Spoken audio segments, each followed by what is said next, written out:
बिस्मिल्लाहिर्रहमानिर्रहीम। अस्सलामुअलैकुम friends, welcome to my channel. Friends, आज मैं आपके साथ चिकन मसाला बोटी की बहुत ही मज़ेदार और मुनफरद सी रेसिपी शेयर करने वाली हूँ। तो चलिए शुरू कर लेते हैं। अगर आप मेरे चैनल पर नए हैं तो मेरे चैनल को सब्सक्राइब करें, मेरी वीडियोस को लाइक करें और शेयर करें फैमिली और फ्रेंड्स के साथ।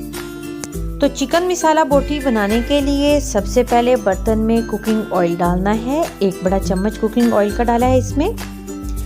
और अब इसमें एक लार्ज साइज का बारीक कटा हुआ प्याज डाल दिया है। मीडियम टू हाई फ्लेम पर इसका कलर डार्क ब्राउन कर लेना है और चम्मच मुसलसल चलाते रहना है ताकि तमाम प्याज़ों पर एक जैसा कलर आए। और इसी दौरान अगर आप मेरे चैनल पे नए हैं तो काइंडली चैनल को सब्सक्राइब कर लें। और अब देखिए कि ये चम्मच मुसलसल चलाते हुए प्याज हल्का सा नरम होना शुरू हो गए हैं और यहाँ पे लाइट गोल्डन कलर हो गया, लेकिन इसे थोड़ा डार्क कलर करना है। तो ये देखिए डार्क कलर हो गया।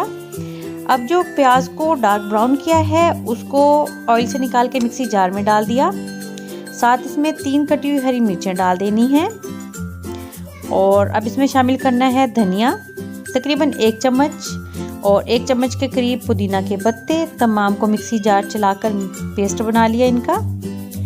और अब यहाँ पे लिया है बोनलेस चिकन, इस साइज में बोटी करवाई है चिकन की। और अब इसमें डालना है 1 चम्मच लेमन जूस।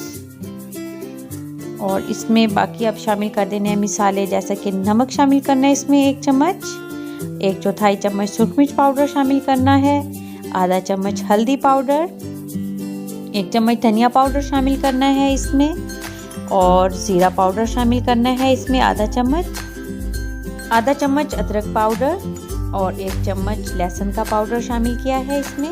और जो पेस्ट तैयार किया था वो डाल देना इसमें, तकरीबन ये 3 चम्मच। और अब इसमें दही डालना है 3 चम्मच के बराबर। तमाम चीज़ों को अच्छे से मिक्स कर लेना है और इसको मैरिनेट होने के लिए रख देना है तकरीबन आधा घंटा। अगर ज़्यादा टाइम के लिए मैरिनेशन हो जाएगा तो वो ज़्यादा बेहतर है, कम से कम आधा घंटा तो रखना है। तो अब उसी ऑयल में जिसमें प्याज को डार्क ब्राउन किया था, उसी ऑयल में आधा घंटा हो गया है चिकन को मैरिनेट किए हुए, वो चिकन डाल देना है। तो ये बहुत ही झटपट तैयार हो जाने वाली और आसान स्टेप के साथ मैं आपको रेसिपी सिखा रही हूँ। और अगर ये रेसिपी आपने एक दफ़ा ट्राई कर ली तो आपके घर में ये बनने वाली है बार बार रेसिपी।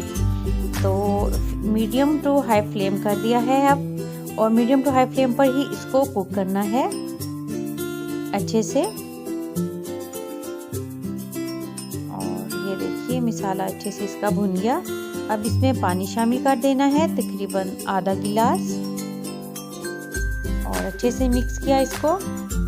अब इसको कवर कर देना है लो फ्लेम पर 10 मिनट। तो 10 मिनट के बाद बेहतरीन ज़बरदस्त सा चिकन मसाला बोटी बनकर तैयार हो गया। आप ये रेसिपी लाजमन ट्राई कीजिएगा, आपकी फैमिली को बहुत पसंद आने वाली है। तो मिलते हैं न्यू रेसिपी के साथ। अल्लाह हाफिज़।